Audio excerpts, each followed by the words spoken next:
duduk sikit walaupun pada harga yang lebih murah dan dirawat dan dihantar balik. Perlahan-lahan bisnes Indonesia tu juga maju.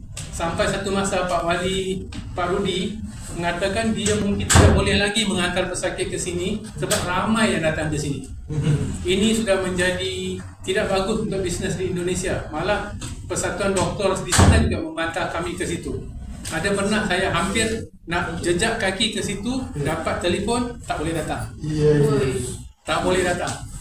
Disebabkan oleh Persatuan Doktor itu merasakan ancaman. Sebab kami seolah-olah mengambil bisnes. Jadi kita balik fikir macam mana kita nak mengelakkan masalah ni. Kita bukan nak bisnes saja. Kesihatan ni lain. Dia care for life. Kita mengambil berat tentang kalau mana-mana bapa ibu ni jadi pesakit saya, menjadi tanggung saya menjaga sampai bila-bila. Jadi itu bukan hanya wang. Itu perihal menjaga kesihatan. Jadi macam mana nak satukan? Akhirnya kami berbincang dengan doktor di sana. Ada doktor-doktor yang datang ke sini sama-sama belajar endoskopi bersama kami. Kami juga operasi dan menghantar pesakit balik ke doktor sana minta jaga. Jadi kita mula bekerja sama bersama doktor. Jadi perlahan-lahan bisnes yang bersama ini lebih maju, lebih bertahan. Dahulunya kami terpaksa membuka dulu pintu bila kami lihat masalah pesakit itu terbiar. Tempat ayam lah, hotel murahan lah, taksi lah. Kita selesaikan itu, kemudian diikuti pula masalah lain. Cuma masalah tidak dilihat sebagai masalah, dilihat sebagai peluang untuk kita pelajari sesuatu yang baru. Dan di situ kita mula bekerjasama dengan doktor-doktor di Indonesia dan kita sudah mula kembangkan ke kita berkawan dengan Bupati pada masa itu, Pak Nordin, kemudiannya menjadi gubernur. Masa itu dia bupati di Karimun. Kita sempatlah ke rumah dia makan-makan, berkawan dengan keluarganya. Zaman itu, kemudiannya dia jadi gubernur. Perlahan-lahan di sini kami mula ada ikatan yang kuat bersama dengan pihak Indonesia. Di Malaysia juga sama. Kita mula memasuki daerah-daerah secara bisnesnya lah. Di mana-mana ada peluang bisnes, orang korporat ni pandailah mengira wang. Untung ruginya kalau buka di situ. Kami doktor ni buka aja, kemudian duduk menunggu pesakit, ada yang rugi tutup pergi tempat lain pula. Tapi bila korporat itu dia menjadi. Ya hari ini ibu bapa hari ini lihat yang perubahan yang branding ini korporat. Ini di bawah Johor Corporation dan mereka melantik orang-orang yang tadi ada yang Cina tinggi tu, Chin tu, dia daripada Johnson & Johnson, Amerika. Dia dulu adalah Asia Pacific punya bos dan dilantik untuk menjadi bos dalam KPJ. Dan sekarang dia membuka lebih luas supaya kita mencari yang terbaik dalam industri ini, industri bisnes perubatan untuk mengapa kami menjadi kepala dalam ini. Jadi banyaklah perubahan. Yang ada tadi Tan Sri Ismail. Tan Sri Ismail ada satu yang kurus-kurus kecil orangnya, dia menjadi chairman, pengerusi kami. Itu adalah ketua setiausaha negara. Negara ini di bawah parlimen ada yang sebelah kerajaan ada ketuanya, ketua setiausaha. Dia dulu. Dia ketua setiausaha. Di sana kalau presiden mesti ada pentadbiran, mesti ada bisnes yang bawah pentadbiran kepalanya. Kepala nombor satu. Itu dia. Menteri besar Pak. Dia bukan menteri, dia yang di bawah birokrat nombor satu. Yang kasih minum yang dikasih minum siapa? Kita ada di pemerintahan apa? Yang Dikasih minum sama Mr. Chin tadi? Iya. Johor Corporation tu ketuanya Iya. Datuk Said lah. Datuk Said itu ketua tuan punya company. Yang 300 lebih tu Datuk Said, bawahnya Chin ketua pentadbir, tapi chairman pengurusi Datuk Tan Sri Ismail. Itu dari segi pentadbiran. Itu tentang bagaimana kami hidup dalam bisnes, tentang pembaruan. Kita tidak lagi ada model satu doktor gitu. Kita tidak lagi mengamalkan saya pakar begini, pesakit datang kepada saya rawat, gagal lah, berjaya lah, tapi bertahan seorang-seorang gitu. Kita sudah ubah kepada center. Maksudnya tak ada satu doktor. Doktor khusus ada 5 di hospital ini. Setiap kasus tu dibincang oleh 5 orang. Setiap kali kita mau operasi apa, walaupun kita operasi, yang lain tahu dan boleh masuk sekali untuk membantu. Demi memastikan kita berjaya, tidak ada banyak komplikasi, kita mengamalkan Center of Excellence. center, universiti pusat. Dengan cara begitu, kita sudah semakin hari semakin banyak center. Doktor tidak kerja seorang-seorang lagi. Saya fikir mungkin di Indonesia kalau swasta masih lagi amalan yang seorang-seorang, kalau jumpa satu doktor tu itu aja lah. Ini tidak. Kalau datang operasi, tengok nama operasi itu ada 2 atau 3 doktor. Sebab yang masuk kosnya sama, tapi menjadi tanggungjawab center itu, pusat itu. Jadi di sini hospital ini menjadi hospital paling sulung lah dalam KPJ ini, yang paling besar. Paling besar mungkin tidak, paling sulung. Dari segi untungnya juga mungkin paling tinggi. Tapi doktor ada pusat kanker, ada pusat jantung, ada pusat tulang, ada pusat saraf otak, ada pusat usus dan rehabilitasi. Kita ada fisioterapi rehabilitasi. Orang yang selepas rawatan itu, selepas tabrak apa kan, untuk rehabilitasi ada pusatnya. Jadi kita cuba menyatukan doktor-doktor itu dalam bentuk pusat, dalam satu grup. Dengan cara itu kita dapati lebih bertahan, lebih berdaya maju. Biarlah apapun kemajuan yang berlaku di luar sana, kita ada satu kumpulan doktor yang mempelajari dan mengamalkan, bukan sendiri-sendiri. Kalau sendiri-sendiri, kalau sudah kaya, sudah untung di private ini, kita malas nak belajar. Tapi kalau satu kumpulan, tambah pula ada universiti di dalam itu yang harus menulis, akan ada yang datang periksa. Jadi kita harus standarnya sentiasa tinggi. Jadi kita sentiasa maju, sentiasa di depan. Apa sajalah terbaru sekarang, robot. Pasti semua pernah dengar tentang operasi robot. Kita terus beli. KPJ di sini hujung tahun ini insyaAllah kita akan mulakan. Saya salah seorang daripada orang yang mulakan membuat robot. Tapi hospital kami di Kuala Lumpur sudah mula gunakan robot. Apa sajalah teknologi baru, dalam tempoh yang sangat singkat kita bisa masukkan terus, sebab tidak mengharapkan seorang memulakan, satu kumpulan. Jadi itu juga antara perkara itu kita panggil inovatif lah, sentiasa bergerak ke depan. Setiap hari itu ada kemajuan baru, inovasi. Jadi itu juga sangat kuat di sini. Apalagi kekuatan. Saya fikir kekuatan kami nombor 1 ialah mungkin kami ni anak syarikat negeri. Bila kami anak syarikat negeri, apa saja usaha-usaha pemajuan negeri atau negara, kami diberitahu. Kami akan tahu Johor akan sekian pembangunannya, akan ada pembangunan ekonomi Singapura, Batam, Johor. Kita tahu dulu.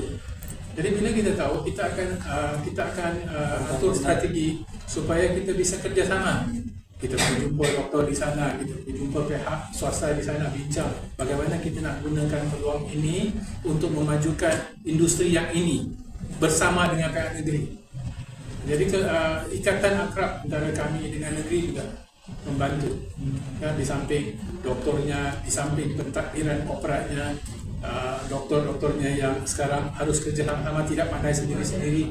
Ada pelbagai, tapi yang paling kuat saya fikir adalah sokongan dari pihak pentadbir pemerintah, sebab ini juga adalah anak syarikat. Untungnya balik ke rakyat. Untungnya tidak duduk di poket kami, diberi sebagai bonus sedikit mungkin, dan kemudiannya dibuat hospital baru, dan untung bersih itu kembali ke negeri.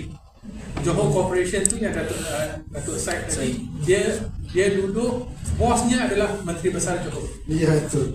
Menteri Besar Johor, bosnya.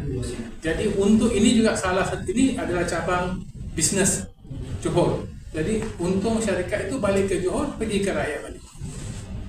Jadi kalau mengharapkan pemerintah secara birokrat saja menghasilkan wang, tidaklah. Menggunakan wang mungkin untuk pembangunan, tapi menghasilkan wang tu mungkin susah. Tapi harus ada satu entiti begini, bisnes, untuk supaya bisa digunakan peluang yang ada untuk hasilkan keuntungan untuk negeri. Itu aja yang saya boleh. Dokter, ada soalan? awal-awal dulu berapa pasien dari Indonesia atau Batam yang datang ke rumah sakit ini? Kalau kita nombor dia. Kalau dulu mungkin saya dari segi saya ni ahli bedah ya.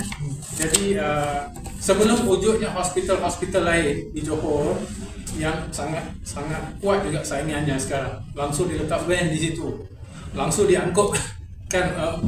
Beda lah kan, beda bisnes hari ini. Kita ni orang lama ni dia lebih sikit dia punya cara bisnes, etikanya tidaklah berebut-rebut pesakit. diberitahu apa yang kami ada, terserahlah pesakit nak pilih apa. Tak adalah kami letak van tunggu keluar aja ferry langsung diangkat. Kita tidak begitu. Tapi kalau sebagai ahli bedah dulu, kalau kita buat lebih kurang 600 operasi sebulan, 600. Dalam itu sekitar 50-60 orang Indonesia, 10%. 50-60%. Persen ya. Bukan 50-60 orang, 10%. Dari 600 operasi sebulan. sebulan. Ya. Maksudnya 20 operasi sehari. Daripada 20 itu ada 2 orang. Itu tahun berapa itu dokter? Itu lebih kurang 15 tahun lepas. 15 tahun lepas. Dan satu yang pada dia punya puncaknya, kita membuat 1000 operasi, 500 orang Indonesia. 50%. Operasi kita tu angkanya sudah mengembang. Orang Malaysia tetap 500, 550. Tetapi selebihnya tu orang Indonesia. Kalau sekarang berapa? Sekarang sudah turun balik ke 600. Sudah turun balik ke 600, 650 mungkin. Dalam itu lebih kurang 10-15% orang Indonesia. Cuma bedanya ialah sekarang kami kebanyakan orang, sebab Indonesia kalau Kepulauan Riau lah dia sudah ada banyak private hospital. Dia juga ada BPJS, ya, Insurance System Indonesia. Yang ini tidak wujud zaman dulu. Jadi rakyat di situ bisa mendapat rawatan swasta di sana. Tapi kita dapat pesakit dalam 10% yang tinggal di 10-15% kebanyakan kasus rumit. Yang sekarang ini beda. Dulu segala biji di sana, ketulan di sana, semuanya datang. Kan? Sekarang tidak lagi. Sekarang kanker yang doktor sana yang rujuk. Yang berat-berat lah ya. Kamu ke Johor sajalah. Kan? Sebab risikonya. Satu, BPJS dia ada limit. Jadi kalau orang itu membuat rawatan, bukan doktor sana tak bisa bedah, tapi bisa menjadi mahal bila berpanjangan. Jadi biarlah pergi ke tempat yang ada 2-3 doktor, tuntas di situ, selesai. Tidak boleh berpanjang-panjangan. Nah, jadi sekarang ini lebih banyak kes-kes yang rumit, lebih banyak gitu. Dan kami juga sudah berkembang. Dulu mula-mula saya datang ke sini doktor mungkin 30 lebih, sekarang 60 lebih.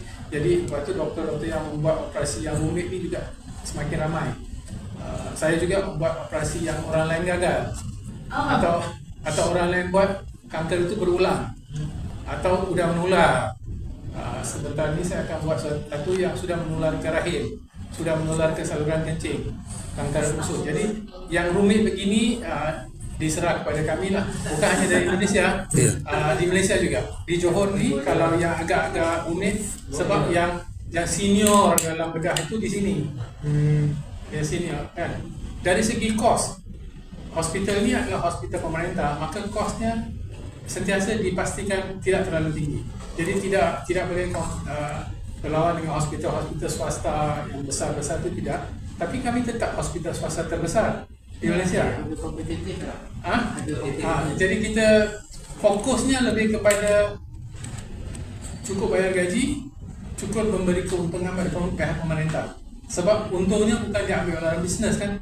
Jadi dia tak perlu bilion-bilion gitu. Kan? Jadi untungnya pihak negeri. Jadi lebih sederhana lah, lebih sederhana. Lebih senang untuk kes-kes rumit dirujuk ke hospital seperti ini kalau di Johor. Jadi biasanya kami menerima kes-kes itulah. Jadi ya 500-600 kes sama seperti dulu, tapi jenis kes itu sudah berubah. Jadi pasien dari Batam itu rekomendasi dokter dari Batam ke sini? Biasanya sudah. Kalau kanker payudara sudah diangkat, sudah tahu kanker, sudah ada menular mungkin ke ketiak semua, jadi disuruh operasi.